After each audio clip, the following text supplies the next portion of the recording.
The Lord says in Acts 2 and verse 17 प्रेरितों के काम 2:17 में वचन कहता है and Joel 2:28, और योवेल 2:28 में, in the last days I will pour my spirit upon all flesh.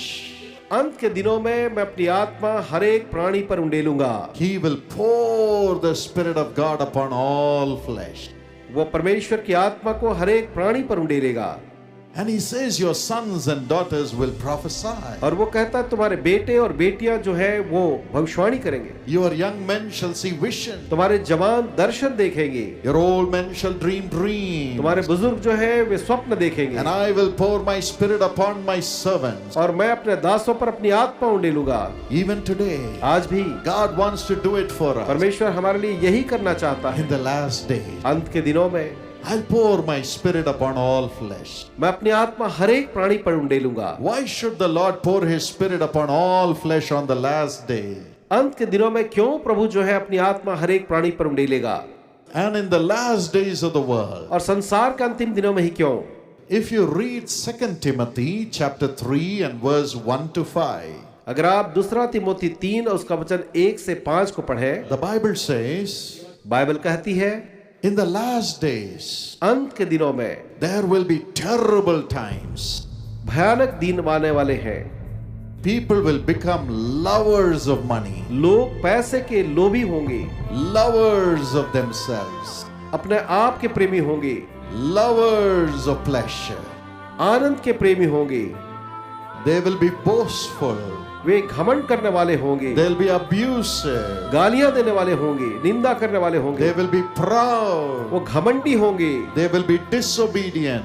वे अनाज्ञाकारी होंगे, They will be ungodly. अधर्मी होंगे, They will be ungrateful. वो कृतज्ञ होंगे। That is what we find these days. और यही हम आज के दिनों में पाते हैं। Everywhere people love themselves more than others. हर एक जगह लोग अपने आप से ज्यादा प्रेम करते हैं दूसरों की बनिस्बत। Now, when the Spirit of Jesus comes into us, the Holy Spirit comes into us, जब यीशु का आत्मा हमें आता है, पवित्र आत्मा जब हमें आता है, what happens to us? तो हमें क्या होता है? Maybe we are also lovers of money. हो सकता है हम भी पैसे के प्रेमी होंगे। We are also only loving ourselves. हम भी केवल अपने आप से प्रेम करते हैं। Maybe we have been loving pleasure all the time. हो सकता है हमेशा हम वासना और आनंद को चाहते रहे हैं। But when the Holy Spirit of God comes into us, लेकिन जब परमेश्वर का पवित्र आत्मा हम पर आता है, when the Spirit of Jesus comes into us, जब यीशु का आत्मा हमें आता है, He transforms us. वो हमें बदलता है।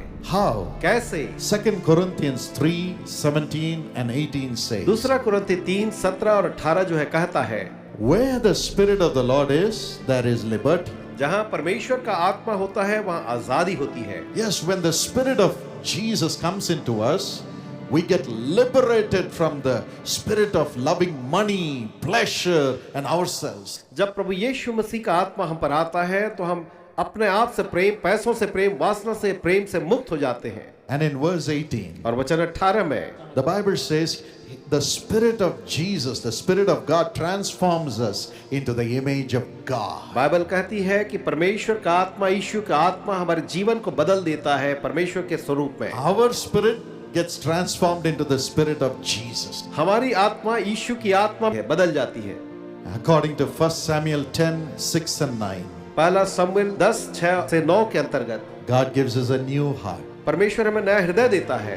New heart when the Holy Spirit comes. नया हृदय जब पवित्र आत्मा हमें आता है, We get the Spirit of Jesus. हम यीशु की आत्मा को पाते हैं। How was the Spirit of Jesus? यीशु की आत्मा कैसी थी? If you read Philippians 2:6 to 10, अगर आप फिलिपियों 2:6 से 10 को पढ़ें, though Jesus was full of glory as God, जो भी यीशु स्वयं परमेश्वर के तुल्य था, he had all the glory, all the power, all the authority. उसके पास परमेश्वर की सारी महिमा, सारा अधिकार और सामर्थ था। He became a servant, a slave, and came into the world in the form of a man, humbling himself. तो वो अपने आप को दीन करके एक मनुष्य के रूप में दास का स्वरूप धारण करके आया।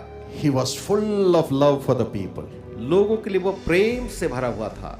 Jesus never amassed wealth for himself. यीशु ने अपने लिए कभी भी धन जमा नहीं किया। He was giving miracles, everything away to his people. वो अपने लोगों को बस देता जा रहा था और चमत्कार भी देता जा रहा था। To all the people he gave. उसने हर एक लोगों को बस दिया। He never asked what caste you are, what religion you are, what language you speak. He gave blessings, he gave wealth, he gave everything, food to everyone.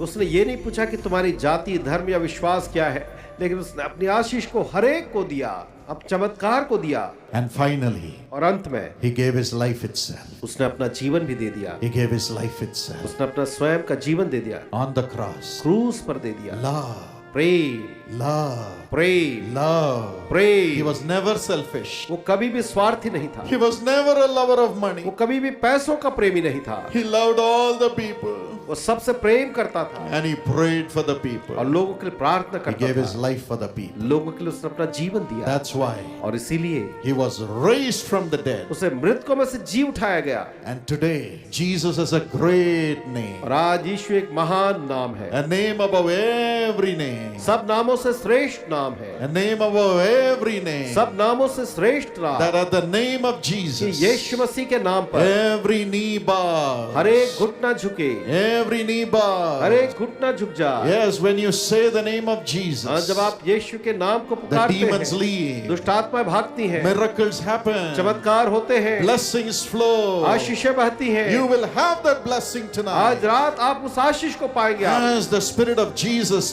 turns you into the image of Jesus. जब यीशु की आत्मा आपको यीशु के स्वरूप में बदलेगा, That is the grace God is bringing upon you as the Holy Spirit comes upon you. यही अनुग्रह प्रभु आपके जीवन में लाएगा। जब पवित्र आत्मा आपके ऊपर You आएगा, will have a new life. आप एक नया जीवन पाएंगे। You will carry Jesus. आप यीशु को लिए चलेंगे You will never have any addictions anymore. और अब आपके जीवन में कोई भी व्यसन नहीं होगा। Why do you smoke? क्यों सिगरेट पीते हैं? Why do you drink? क्यों दारू पीते हैं? Why do you indulge in adulterous action? और हर प्रकार के व्यभिचार में क्यों पड़ते हैं? Because you want to satisfy your greed, your pleasure. क्योंकि आप अपने लोभ को पूरा करना चाहते हैं। But when the Spirit of Jesus comes into you, लेकिन जब यीशु की आत्मा आपके अंदर आती है, you will never think about your pleasure. आप अपने आनंद के बारे में नहीं सोचेंगे। You will live a godly life thinking about pleasing God. आप एक धर्मी जीवन के बारे में सोचेंगे जिसमें आप ईश्वर को प्रसन्न करें। You will leave your drinking habit, आप अपने दारू पीने की आदत को your छोड़ेंगे, adultery, अपने व्यभिचार को छोड़ेंगे, your wrong relationship, अपने अवैध संबंधों को छोड़ेंगे, your bribes, अपने घूस लेना छोड़ेंगे, your arrogance, आपकी ढिठाई को छोड़ेंगे, your life of hypocrisy. आपके ढोंगी के जीवन को छोड़ देंगे। Even saying Jesus, Jesus and living a life of hypocrisy. यीशु यीशु का नाम लेते हुए एक ढोंगी का जीवन जी रहे हैं, All that will वो go. सब चला जाएगा। You will become a servant. आप एक दास बनेंगे, A servant एक दास बनेंगे to God. परमेश्वर के लिए। And God will be with you always. परमेश्वर स्वयं आपके साथ How होगा। many of you want God to be with you always? कितने चाहते हैं परमेश्वर हमेशा आपके साथ हो? Yes, today show your hands to Jesus and say, fill me with thy Holy Spirit, Lord. आज अपना हाथ यीशु को दिखा करके कहे, प्रभु मुझे अपनी पवित्र आत्मा से भर दे। I don't want this life of hypocrisy. I want to be the child of God. मैं इस दिखावे के जीवन को नहीं चाहता, मैं परमेश्वर के संतान बनना चाहता हूँ। Now the hand of God is coming upon you. अभी परमेश्वर का हाथ आप पर आ रहा है। Amen. आमीन। Today, आज की रात open your heart. अपना हृदय खोले, Tell him, उससे कहे, Lord, fill me with thy Holy Spirit. प्रभु जी मुझे अपनी पवित्र आत्मा से भर दे। Every day he will be with you. हर एक दिन वो आपके साथ He होगा, will walk with you. वो आपके साथ चलेगा, He will give you wisdom. वो आपको ज्ञान देगा। How many of you want Jesus to come with you? कितने चाहते हैं यीशु आपके साथ आए? Yes. हाँ, Let him see your hands tonight. आज की रात को आपके हाथों को देखें। You're not going to go as an orphan into the world after this meeting. आज की सभा के बाद आप संसार में अनाथ की तरह नहीं जाएंगे। You are going to go with the Spirit of God in you for you to have Jesus with you always. आप परमेश्वर की आत्मा के साथ जाएंगे कि यीशु आपके साथ हमेशा बने रहे। My friend, I want to pray for you right now. मेरे प्रिय मित्रों, अब मैं आपके लिए प्रार्थना करना चाहता हूँ। Father, remember your son. पिताजी अपने बेटे को स्मरण करें, Remember your daughter, Lord. अपनी बेटी को स्मरण करें प्रभु जी। They have suffered so much in life. उन्होंने जीवन में इतना ज्यादा दुख उठाया है। Help them to turn their hearts to you, Lord Jesus. आपकी और अपने हृदय को फेरने में आप उनकी सहायता करें यीशु। Help them to become faithful to you by living a holy life. पवित्र जीवन जीने के द्वारा आपके प्रति विश्वासी होने में आप उनकी सहायता करें। Help them to live a life faithful to their life partners. उनकी सहायता करें कि अपने जीवन साथी के प्रति एक विश्वास योग्य जीवन वो जी न पाए। Help them to be faithful with money. उनकी सहायता करें कि वो पैसों के मामले में पूरी तरह से विश्वास योग्य बने रहें। Help them to be faithful in giving to you their offerings. और अपने दान को आपको देने में भी वो विश्वास योग्य बने रहें। Help them, Lord, to be faithful, to live in holiness according to what they profess. और प्रभु जी जैसा वो दावा करते हैं वैसे ही पवित्रता का जीवन जीने में आप उनकी सहायता करें। And now let your mighty Holy Spirit come upon them in a supernatural way, Lord. इसी समय आपकी सामर्थी पवित्र आत्मा अलौकिक तरीके से उनमें से हर एक के ऊपर आ जाए प्रभु जी। Let your glory flow into their spirits. आपकी महिमा उनकी आत्माओं में इस समय बहने लगे। And now you evil powers and the spirit of sin and weakness, come out of their spirit in Jesus' name. और एक दुष्टता की शक्ति और अंधकार की शक्तियां यीशु के नाम में उनके आत्माओं से बाहर निकल जाओ। Balaji, you have been a very trustworthy person. Balaji आप एक बहुत ही ज्यादा विश्वस्त ईमानदार व्यक्ति रहे हैं। But in the market, the business market, you have let down somebody. लेकिन व्यावसायिक जगत में आपने किसी व्यक्ति को बहुत ही ज्यादा नीचा दिखाया है। And guilt torments you every day because you feel you have brought destruction to somebody's life. प्रतिदिन अपराध बोध आपको सालता रहता है क्योंकि आपको लगता है कि आपने किसी के जीवन को तोड़ दिया है। The Lord Holy Spirit tells me that the Lord Jesus has forgiven you. प्रभु पवित्र आत्मा मुझे बता रहा है कि प्रभु यीशु ख्रिस्त ने आपको माफ कर दिया है। He washes your sins away with his blood. अपने लहू से वह आपके हर एक पाप को दूर कर रहा है। And he gives you new life. और आपको वो एक नया जीवन दे रहा है।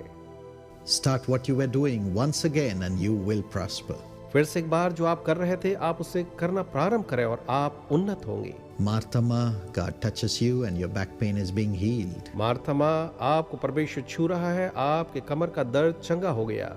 The divisive forces have been working through you in your family and your family is divided. आपके द्वारा जो विभाजन की शक्तियां आपके परिवार में कार्य कर रही थी, आपका परिवार विभाजित है। Jesus forgives you.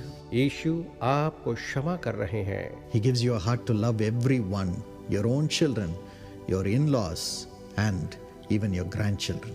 अपने नाती पोते, अपने सास ससुर और आपके परिवारजनों को प्रेम करने का वो आपको एक आत्मा दे रहे हैं। Anjali Devi, God touches you and blesses you because you've been liberal, you have forgiven somebody's debt. और अंजलि देवी प्रभु आपको आशीष दे रहा है, आपको माफ कर रहा है क्योंकि आपने किसी के कर्जों को माफ किया है। Now the Lord Holy Spirit is filling you. इसी समय प्रभु पवित्र आत्मा आपको भर रहा है। You will live, Anjali Devi. Anjali देवी आप जो है जीवंत रहेंगी, आप जीवित रहेंगी। The destruction powers against your families are being thrown out by the power of God. आपके परिवार के खिलाफ जितने विनाश की आत्मा है परमेश्वर के सामर्थ के द्वारा दूर किए जा रहे हैं। In Jesus' name, यीशु के नाम में let your children be free, Lord. प्रभु जी होने दें आपकी संतान पूरी तरह से आजाद हो जाए प्रभु। Please build a beautiful family life for them. आप उनके लिए एक खूबसूरत पारिवारिक जीवन का निर्माण करें स्वामी। Please forgive their sins. मेहरबानी से आप उनके पापों को माफ करिए। Lord Jesus, prosper their lives. प्रभु यीशु आप उनके जीवनों को उन्नत करते जाइए। Let every blessing come in search of them and let them be settled in life in Jesus' name. हर एक आशीषें उनको ढूंढते हुए और यीशु के नाम में वो जीवन में पूरी तरह स्थापित हो जाएं। Give them victory in their court cases and in their jobs. उनके कोर्ट केस और उनके कार्य के स्थान पर प्रभु जी आप उन्हें जयवंत करें, उन्हें विजय दें। Thank you for honoring them, Lord. धन्यवाद प्रभु जी, आप अपने इन सारे संतानों का आदर कर रहे हैं। Bless the children who are writing their exams. हर एक बच्चे जो अपनी परीक्षाओं को लिख रहे हैं प्रभु जी आप उन्हें आशीष दीजिए। Give great success to those who have written the exams. जिनने परीक्षाएं लिखी हैं आप उन्हें प्रभु महान सफलता दीजिए। Give them admission in the best courses, Lord. और सबसे अच्छे कोर्स के लिए प्रभु जी आप उन्हें प्रवेश दिलाइए। Honor thy children. अपने संतानों का आप आदर करें स्वामी। Bless the pastors and the evangelists and honor them and increase their ministry. हर एक पासबान को, सुसमाचार प्रचारक को प्रभु जी आप आशीष दें, उनकी सेवकाई को आप बढ़ाते चले जाएं। In Jesus' name. यीशु के नाम में।